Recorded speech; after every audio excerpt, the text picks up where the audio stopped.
Amigo, você está sem áudio. Perdão, boa noite a todos. Que a paz do Mestre Jesus envolva cada coração que nos acompanha. É com muita alegria e gratidão que damos início a este momento, que para nós é de partilha, de reflexão e, acima de tudo, de comunhão fraterna. Que este nosso encontro possa transcorrer em harmonia e ilumine a semana que agora começa. Estamos aqui unidos de coração para mais uma edição do programa O Em Play, Unindo Corações, uma iniciativa da União Espírita Mineira, um espaço para a gente conversar sobre temas atuais à luz do Espiritismo.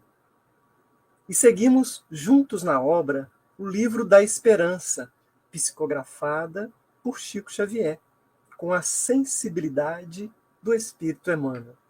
Reforçamos que esta obra foi lançada em 1964, com uma missão muito especial: celebrar o centenário de O Evangelho segundo o Espiritismo, um verdadeiro roteiro de fé e prática que nos serve de lema ou leme seguro em meio às transformações da vida. Antes de mergulharmos em nosso estudo, faremos uma pausa para elevar os nossos pensamentos em prece. Vamos orar juntos?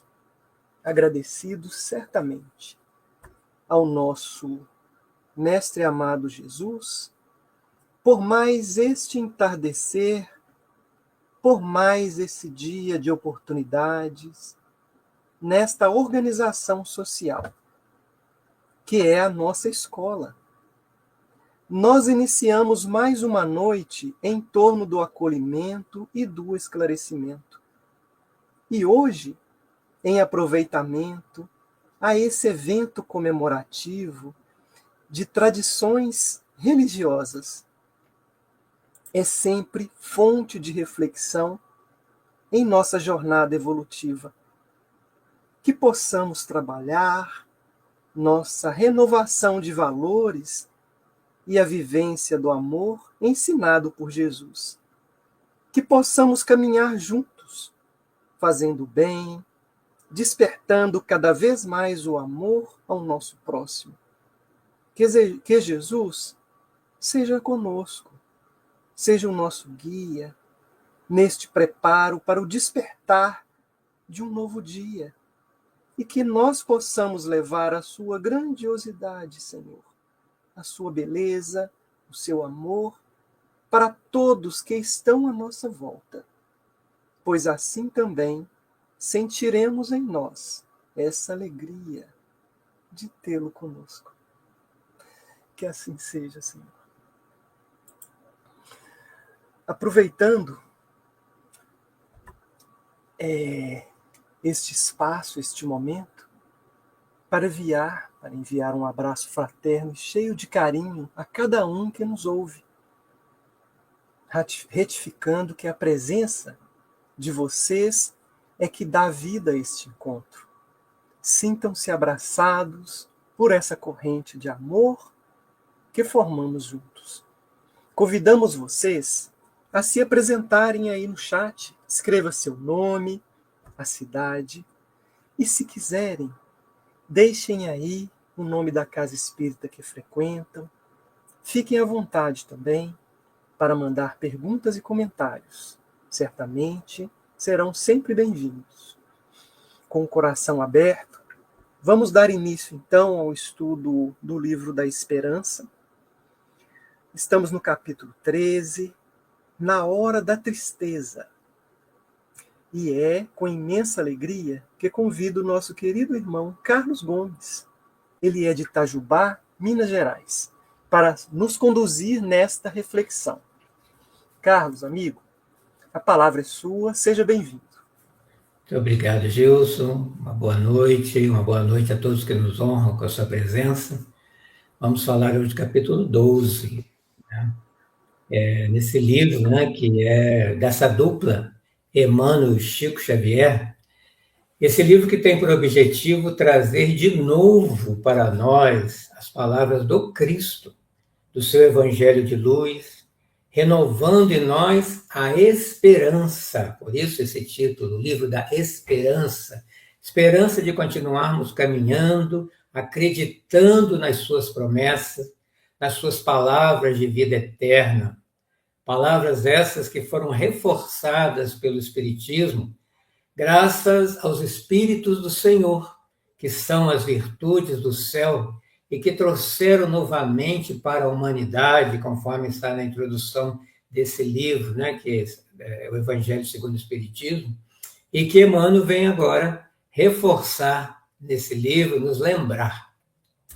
E esses Espíritos que nos trouxeram, né, essa verdade cristã novamente, estão todos nas obras do senhor professor Allan Kardec, que vem nos comprovar que ninguém está sozinho, ninguém está desamparado, né? Que não nos falta consolo nem ensinamento, porque, principalmente no dia de hoje, ele vive para sempre junto de nós, e ele é a nossa esperança, que é o assunto do livro que vamos comentar.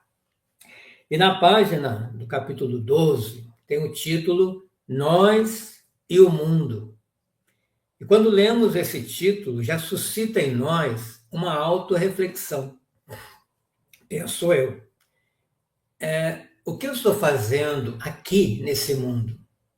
E o que ele tem a me oferecer? E o mais importante, como eu vejo o mundo.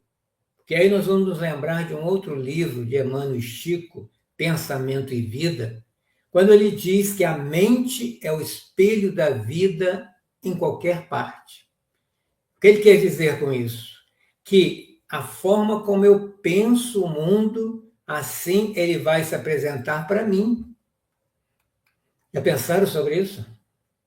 Então, hoje, quando nós assistimos a um noticiário, vemos, né, aquelas tragédias, dramas, desgraças. Se a gente não tiver um olhar crítico e principalmente evangelizado, nós seremos tentados a pensar que o mundo é só isso, só sofrimento, dor, né, desastres, e acabamos chegando à conclusão que não vale a pena estar aqui. Então, nós temos que entender, como adultos que somos, que esses noticiários formam apenas um recorte da realidade, de uma situação, é pontual. Né? E precisamos falar sobre isso, isso é preocupante, porque todos nós somos influenciados pelo ambiente, pelas pessoas, pelas ideias, né, que vão sendo apresentadas para nós, e nós vamos absorvendo como verdade. Lembrando aqui também de Joana de Ângeles, a benfeitora, a mentora do nosso já saudoso Divaldo Pereira Franco, quando os dois escreveram o livro Plenitude. E ela vai nos dizer nesse livro que alguns filósofos são pessimistas e estabelecem que a vida é só sofrimento e que toda tentativa de se libertar desse sofrimento é inútil. Aí ela vai dizer que o utilitarismo e o hedonismo, né, o prazer imediato a qualquer preço, né, dessa nossa sociedade contemporânea, moderna, é que são responsáveis por essa visão, por essa ótica distorcida da realidade, né, que precisamos nos libertar. Ela concorda que na vida tem sofrimento, sim, né, ele faz parte da vida, mas não como castigo. Isso tem que ficar bem claro, né? Mas como um mecanismo que a natureza utiliza para o nosso progresso intelectual e moral possa se expressar. Né? Então, para nós superarmos essa visão distorcida do mundo, qual é a solução que ela vai nos apresentar? Autodescobrimento, autoconhecimento, vivência evangélica, um comportamento lúcido, né, que vem da onde? Do estudo, né, da ação iluminativa na caridade fraternal que possamos fazer diariamente. Quem sou eu, né? O que eu tenho feito para contribuir com esse mundo? E, infelizmente, às vezes a gente ouve, né, alguns comentários, as pessoas dizerem: o mundo é adverso, as pessoas são cruéis, não podemos confiar em ninguém, ninguém é sincero, só se valoriza o ter em detrimento do ser, o mundo não tem jeito, né? O homem não vai mudar, sempre foi assim, e o que eu estou fazendo aqui? Não tem, né, pessoas, e às vezes até nós mesmos, comentamos isso, né? Será que eu mereço estar aqui? Eu vejo que expressões como essas são, no mínimo, infantis, pueris, ingênuas. Por quê? Vamos pensar juntos. Se há um Deus criador, que tudo, né, que essa inteligência cósmica, que essa inteligência suprema, que é pura inteligência e puro amor, tudo cria e mantém, e Jesus é o ser mais perfeito de que se tem notícia aqui no planeta e governa esse planeta moralmente, qual a dúvida? Por que o medo? Né? E para o espírita que estuda e aceita os postulados espíritas, não tem que pensar nem mesmo falar, né, um desses comentários. Porque nós precisamos aprender a falar o contrário. Como é que se faz isso? Vamos pensar nesse nosso país, Brasil, onde nos encontramos. Olha só o cenário, né, desse local onde nos encontramos. As praias, cachoeiras, montanhas, o verde, sol o ano inteiro, frutas o ano inteiro, né? Fartura na diversidade de alimentação dos frutos da terra. Eu, particularmente, gosto de ir à feira, né, semanalmente, e ficar observando lá, sentindo o cheiro da natureza, o perfume da natureza, na riqueza das bancas, o colorido das bancas. E eu fico pensando, somos ou não somos, nós brasileiros em especial, abençoados? Né? Outras vezes também eu fico pensando, se esse mundo é um mundo de provas e expiações, porque cometemos tantas atrocidades em vidas pregressas, será que nós merecemos esse mundo tão lindo que foi preparado, esse cenário magnífico que foi preparado pelo amor divino para nos receber? Né? Se é uma prisão, que prisão maravilhosa para onde nos trouxeram. Que escola linda essa que nos matricularam. Que hospital bom para nos recuperarmos. Então, meus irmãos e irmãs, temos mais é que agradecer do que reclamar. Estamos no paraíso. E se tivermos olhos de ver e raciocínio para entender onde nos encontramos.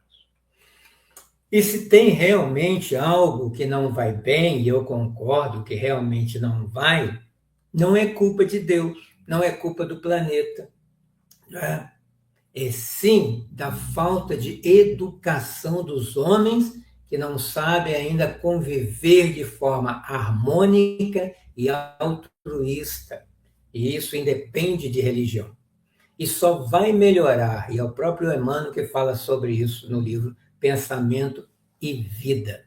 Né? Só vai melhorar quando aprendermos a nos identificar com a sabedoria e o infinito amor do Pai, que é o pensamento e vida do nosso Pai. Temos que conectar e colocarmos, né, o nosso instrumento musical afinado ao diapasão dele. Né? Aí sim teremos uma sinfonia, teremos uma harmonia. Né? Ouvir de novo Jesus dizendo: bem-aventurados os pacificadores que serão chamados filhos de Deus. Que bom que Mateus anotou no seu livro, né? No capítulo 5, versículo 9, como parte do Sermão do Monte. E aí, quando lemos isso, precisamos fazer mais uma autorreflexão. Nós somos esses pacificadores? Quando nós chegamos a algum local, nós vamos promover a paz ou vamos colocar lenha na fogueira de uma discussão, de uma dissensão. A nossa presença é bem-vinda nos grupos aos quais frequentamos socialmente. Nós somos aqueles que agregam ou que desagregam. A nossa conversa, ela é edificante, eleva, ou ela baixa a vibração com comentários desairosos, né, maledicentes, em relação a quem quer que seja, conhecidos ou não, né? Com aquelas piadas preconceituosas que a gente conta, morre de rir e quer que o outro ria também, concordando conosco. E é sobre isso que Emmanuel vem nos chamar a atenção nesse livro da esperança. E ele vai nos reportar ao Evangelho, né, segundo o Espiritismo, tem que ser nosso livro de cabeceira, no capítulo 5, no item 26, que vem assinado, né, por um espírito que se intitulou Anjo Guardião. E o que ele vai dizer? Vós, porém, que vos retirai do mundo para lhe evitar as seduções e viver no insulamento, que utilidades tendes na terra? Cadê a sua coragem nas provações, já que você está fugindo à luta, desertando do combate? Se o próprio Jesus, né, na sua oração pelos discípulos, disse ao Pai: não peço que os tires do mundo, mas que os livre do mal. Anotou aí João no seu livro, capítulo 17, versículo 15. Né? E vamos pensar. Se nós estamos aqui, mais uma vez, para aprendermos a conviver, ir para um deserto, para um lugar ermo, né? Para um eremitério, eu vou conviver com quem? Né? Serei eu comigo mesmo, né? Com os meus pensamentos, com as minhas dúvidas, com os meus medos, com o meu modo de ser. E será que eu não me incomodo comigo mesmo às vezes? Será que eu sou uma boa companhia para mim mesmo? E com a senhora, dona Solidão? Já sei conviver com ela? Já sei transformá-la em solitude? Então a pergunta é: estamos querendo fugir das tentações? E aí eu tenho que me perguntar: mas por que estou me deixando tentar? Né? Porque todos nós somos tentados naquilo que gostamos. Né? E é assim, né, que os chamados espíritos obsessores agem para nos influenciar. Agem no que é que nós gostamos. Vou dar aqui um exemplo bem simples, né, do nosso dia a dia. Eu passo ali pela cozinha da minha casa, tem uma batatinha frita ali, pururuca, e tem ali um prato de pimenta. Né? Não tem ninguém olhando. Eu vou pegar a batatinha frita ou vou pegar uma pimenta? Vai depender do meu paladar. Né? Se a batatinha, para mim, é mais palatável do que a pimenta, né? Essa batatinha vai ser chamada a fazer parte da minha constituição física, orgânica. E ao mastigá-la, vou ter prazer nesse ato. Agora vamos pegar e mudar a cena. Mudando agora para comportamento, pensamento. Então, se esse determinado comportamento ou um pensamento me dá prazer, eu vou ser tentado a querer que ele faça parte de mim, que se repita, que forme um hábito, que seja a minha preferência, né? Seja a minha escolha. E é dessa forma que eu vou ver o mundo e levar a vida. Então, será que o meu medo das tentações não é de mim mesmo? Né? Porque a provação, que a gente fala de mundo de provações e expiação, é justamente isso.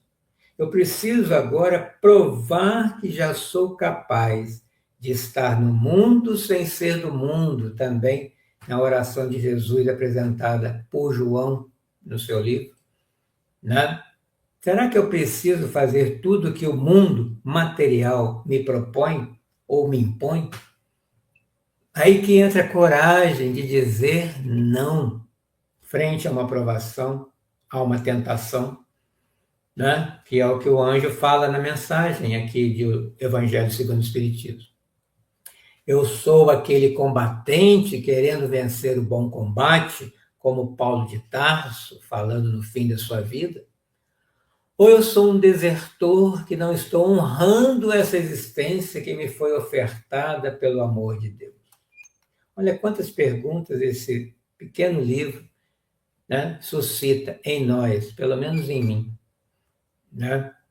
E ele dá alguns exemplos, né? Quando ele fala que muitos religiosos dizem que o mundo é um poço de tentações e culpas e que procuram no deserto, né, procuram o deserto para cobertar a pureza, entregando o seu perigoso ócio da alma, e que por mais humildes se façam, continuam comendo dos frutos e vestindo do que a vida lhes oferece. E o que eles oferecem em troca? E nós todos, outra pergunta para o nosso questionamento. Qual tem sido a nossa contraparte em relação a tudo que recebemos da natureza? Porque são muitas benesses que recebemos. Começa na família, né? Uma família que aceitou dizer sim para que pudéssemos retornar, né? Que é aquela que abre a porta da reencarnação. Qual é a minha retribuição e qual é a minha contribuição nesse mundo como co-criador? Porque nós temos que saber, lembrar que o mundo não está pronto.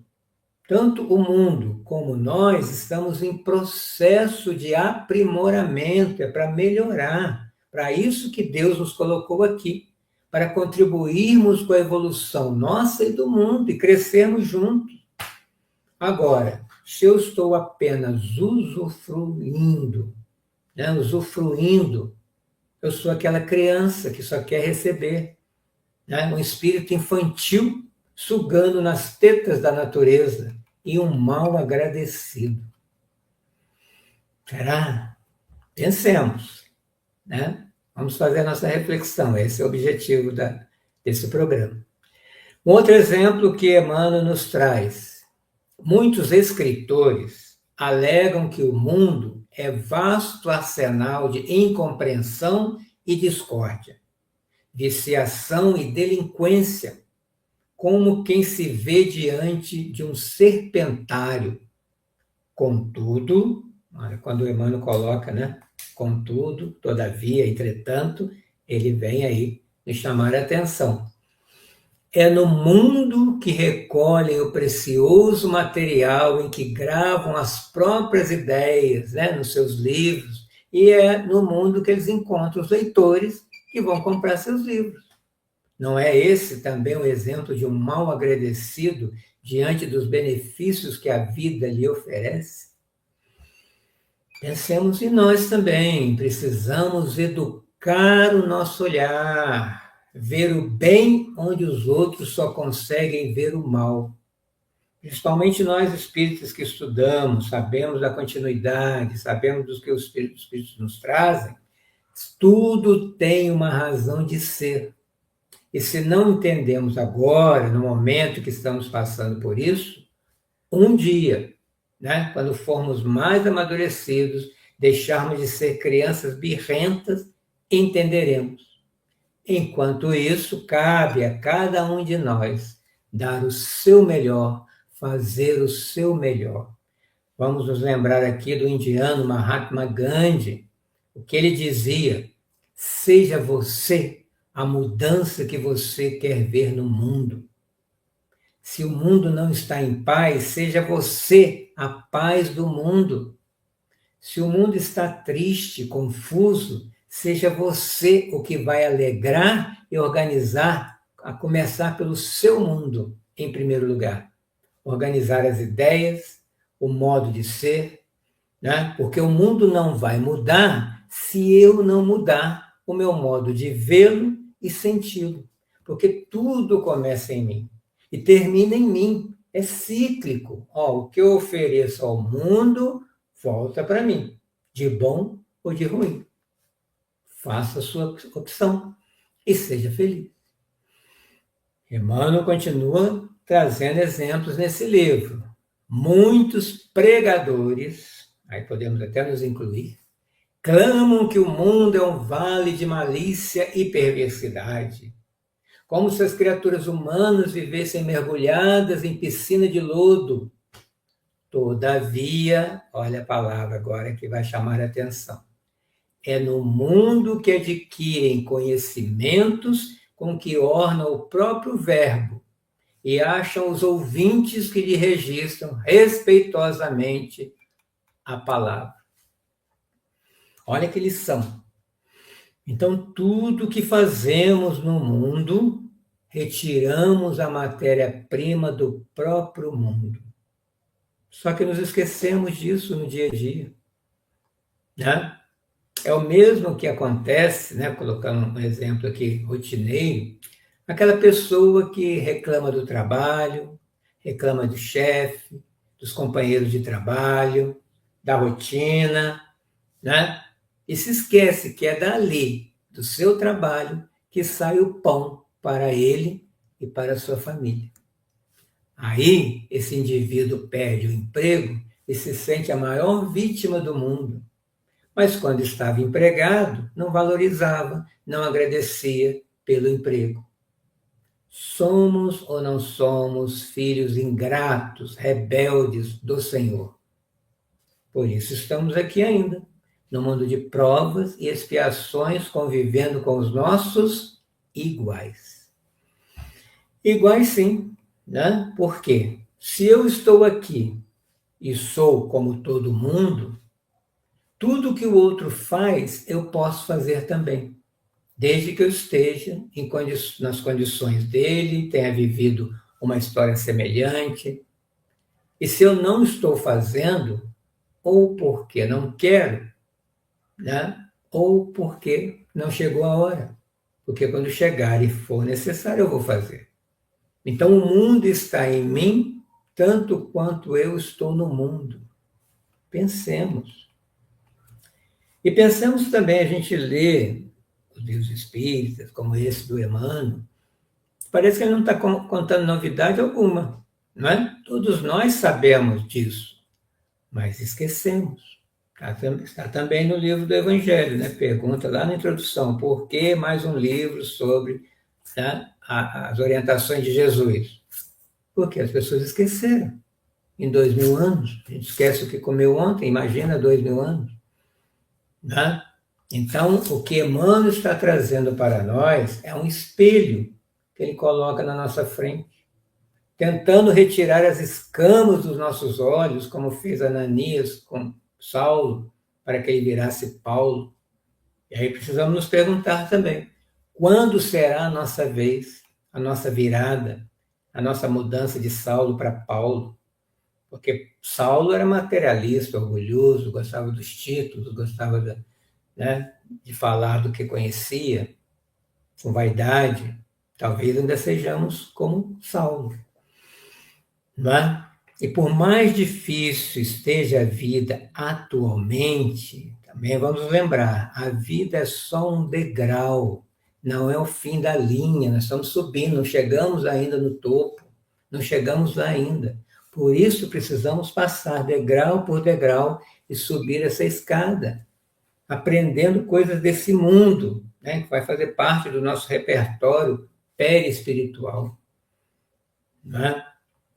E Emmanuel também vai dizer que por mais que se pense e fale que esse mundo é um antro de perdição, né, que as trevas estão dominando, é nesse mundo que experimentamos e recebemos pela primeira vez, assim que aqui chegamos, um colo materno. Nos envolvemos nesse amor de mãe, nos amamentando, nos acariciando, falando, olhando para nós com um sorriso. Ali já estava começando a nossa preparação para essa nova existência, para nos encorajar, para tomarmos o arado da experiência e subirmos em nossa trajetória evolutiva. E até hoje, quando passamos por um problema, não dá vontade de voltar para a casa da mãe, para pegar de novo essa coragem. E lembrar sempre, o mundo já existia antes de nós, né, de nós estarmos aqui, e vai continuar existindo quando nós não estivermos mais aqui. Ele é a obra-prima da criação, vai continuar florindo, se renovando na primavera, guiando o progresso, sustentando as esperanças da humanidade, independente do nosso olhar maldoso sobre ele. Então, fugir de trabalhar, fugir de sofrer no mundo para resguardar a virtude, diz Emmanuel, é abraçar o egoísmo mascarado de santidade. E isso é muito grave, né? Então, temos que olhar para nós em primeiro lugar, ao invés de ficar criticando ou culpando o outro. Eu vejo muito isso em relação aos comentários dos adultos em relação aos jovens. O jovem não quer nada com coisa nenhuma, né? Mas espera aí, de que jovens esses adultos estão falando? Daquela meia dúzia que fica ali na esquina da rua? Porque nós, né, do movimento espírita, quando realizamos um encontro de jovens, né, a gente observa o quanto eles querem estudar, conhecer a doutrina, né, conhecer o evangelho, trabalhar, opinar, realizar ali junto. Então, será que ao invés de ficarmos somente criticando, não podemos lhes oferecer alternativa? Porque muitas vezes ele não quer nada, porque nada de interessante lhe foi oferecido. Né? Porque alguma coisa ele há de querer, não é possível. Mas temos que ouvi-lo. Né? E muitas vezes queremos cobrar do outro o que ele não está em condições de dar. E que nós também não estamos querendo ensinar. Aí fica de novo esse ciclo vicioso. Né? E Emmanuel vai falar uma coisa semelhante também nessa página, quando ele diz, né, que o aluno diplomado em curso superior não pode criticar a inexperiência das mentes infantis, começando ainda as primeiras letras, as primeiras linhas na escola. Né? É isso. Eu não posso me colocar como parâmetro do mundo. Isso é egocentrismo. Né? Pensar que o mundo gira ao redor de mim é pura criancice. É ser um adulto com mentalidade infantil. Porque quem é bom não diminui o outro, ao contrário, vai auxiliá-lo, vai ser andaime, vai ser um suporte para ele vencer os obstáculos, para também ser bom. Eu quero ser bom, mas eu tenho que oportunizar que o outro seja também. Um exemplo que nós temos, né? Bezerra de Menezes. Já poderia estar, né, em altas paragens, em outros orbes, né, como foi convidado aí, e ele não quis. Né? Preferiu ficar aqui, né, sendo suporte, guia, protetor, né, sendo exemplo do bem em nome de Jesus, para que ele possa auxiliar as pessoas a subir e não pensar somente nele. Né? Então, às vezes a gente quer ser filho único de Deus e nós temos no mínimo 8 bilhões de irmãozinhos e irmãzinhas para caminharmos juntos, e tem que caber todo mundo, né, nessa casa. Né? Outra frase do benfeitor. Os sábios fazem jus à verdadeira sabedoria se buscam dissipar a névoa da ignorância. Ou seja, não é para guardar a sabedoria para si, o conhecimento só para si. Então, o verdadeiro sábio já entendeu que não é detentor do conhecimento que está em suas mãos, é sim para partilhar. E se nós formos lembrar da última cena de Jesus com os discípulos, a Santa Ceia, o que ele fez de simbólico ali, de emblemático? Né? Partiu o pão e distribuiu entre os seus. O que ele estava ensinando ali? Tudo que estiver em nossas mãos, em nossa mente, é para ser partilhado, porque nada é nosso nessa vida. Tudo é de todos, porque somos usufrutuários dos bens da terra, não os donos. Né? E ainda Emmanuel vai dizer que o espírita, na essência, é o cristão chamado a entender racionalmente e auxiliar. Então, se nós entendemos os postulados espíritas, Se aceitamos que fora da caridade não há salvação ou libertação, o que nós estamos esperando? Nós somos chamados para auxiliar, graças ao entendimento diferenciado que temos da vida, já que sabemos que a morte não existe, que voltaremos tantas e quantas vezes forem necessárias para entendermos isso e começarmos a servir em nome do Altíssimo, lembrando sempre que é Jesus o nosso modelo, guia, governador espiritual do planeta, que se dizia servo de todos. Aquela expressão, naquela cena também de lavar os pés dos seus discípulos, em sinal de humildade, uma grande lição para aqueles que o seguiam e para todos nós que chegamos depois, servir. Até porque somos devedores uns dos outros, está também no Evangelho. Servir é nosso dever e nossa obrigação. Só assim alcançaremos o que almejamos, o amor. E Emmanuel vai terminar essa linda mensagem, nós e os outros, né? Nós e o mundo, e nos exortando a doarmos, nem que seja o mínimo do que pudermos, do tanto que recebemos dele, né? Procurando compreender e servir a todos, sem atribuir ao mundo os erros e desajustes que estão em nós. E para nós também sempre relemos o capítulo 17 desse livro, Evangelho segundo o Espiritismo, com o título Sede Perfeitos, na parte do homem de bem, aquele que pratica a lei de amor, justiça, caridade na sua maior pureza, que está sempre interrogando a sua consciência sobre o que tem feito, sobre os próprios atos, né? Perguntando se está violando alguma lei, as leis de Deus, as leis naturais ou as leis morais, na terceira parte do Livro dos Espíritos. Se desprezou a ocasião de fazer o bem e ser útil, se ninguém tem nenhuma queixa dele, ou seja, se fez todo o bem que gostaria que os outros nos fizessem. E nesse mesmo capítulo nós vamos encontrar Kardec conceituando o espírita, o verdadeiro espírita. O verdadeiro espírita é conhecido pela sua transformação moral, pelos esforços que emprega para domar as suas más inclinações. Então, encerrando aqui, meus irmãos, minhas irmãs, estudemos o Evangelho, estudemos o Espiritismo e a nós mesmos, eduquemos o nosso olhar em relação ao mundo e ao outro, porque a caminhada é de cada um, assim como as conquistas também. Vamos acreditar de uma vez por todas nas promessas de Jesus. Bem-aventurados os que choram, porque serão consolados. Bem-aventurados os que têm fome de sede e justiça, porque serão fartos. Bem-aventurados os puros de coração, porque verão a Deus. Sejamos, então, a luz do mundo e deixemos nossa luz brilhar. Então, eu espero que essa mensagem de Emmanuel no livro da Esperança, tenha lhe tocado tanto quanto tocou a mim mesmo, e que possamos prosseguir na fé, na esperança e na caridade.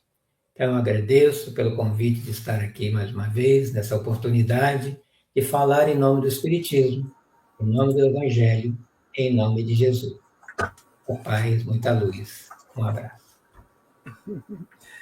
Verdade, irmão. É com o coração cheio de gratidão que te agradecemos, viu? Por compartilhar conosco suas elucidações tão inspiradoras. Foi um presente para todos nós. Nosso carinho e gratidão, por nada. Nosso carinho e gratidão também se estendem à União Espírita Mineira e ao COFENG, que é o Conselho Federativo de Minas Gerais. É graças a esse esforço conjunto que podemos dispor deste espaço de estudo e convivência fraterna com um alcance tão especial. Então continue nos acompanhando nos canais oficiais da União Espírita Mineira.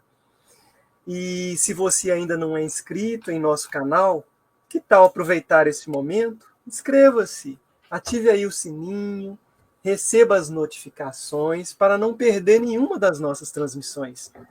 Já deixamos aqui o convite para o nosso próximo domingo, né? Nesse mesmo horário. Daremos continuidade ao estudo do Livro da Esperança. E, na verdade, fazendo uma correção que eu tinha citado aí inicialmente, o capítulo 13 alcançaremos nessa próxima semana, na Hora da Tristeza. E teremos a companhia de nosso estimado irmão, José Ávila de Oliveira Neto. Ele é de Belo Horizonte. Tenho certeza de que será mais um encontro repleto de luz e aprendizado. E é com os corações serenos e agradecidos que nos recolhemos em oração, elevando o nosso pensamento a Deus e ao nosso Mestre amado Jesus para o nosso encerramento. E é com muita gratidão por este momento, por mais essa reflexão de hoje. Permita, amado Mestre, que diante dos nossos desafios e fragilidades, possamos, com sabedoria, vivenciarmos o teu roteiro de forma serena. Todas as situações que são fruto de nossas próprias escolhas. Que nossa força anterior se faça repleta de paz e que saibamos enfrentar as propostas de crescimento em forma de desafios da vida, com calma, coragem e determinação, sempre com perspectiva positiva para assim tomarmos as melhores decisões. E assim, com alegria no coração, pedimos a permissão para encerrarmos esta ação desta noite de hoje. Sê conosco, Pai, hoje e sempre, e que assim seja.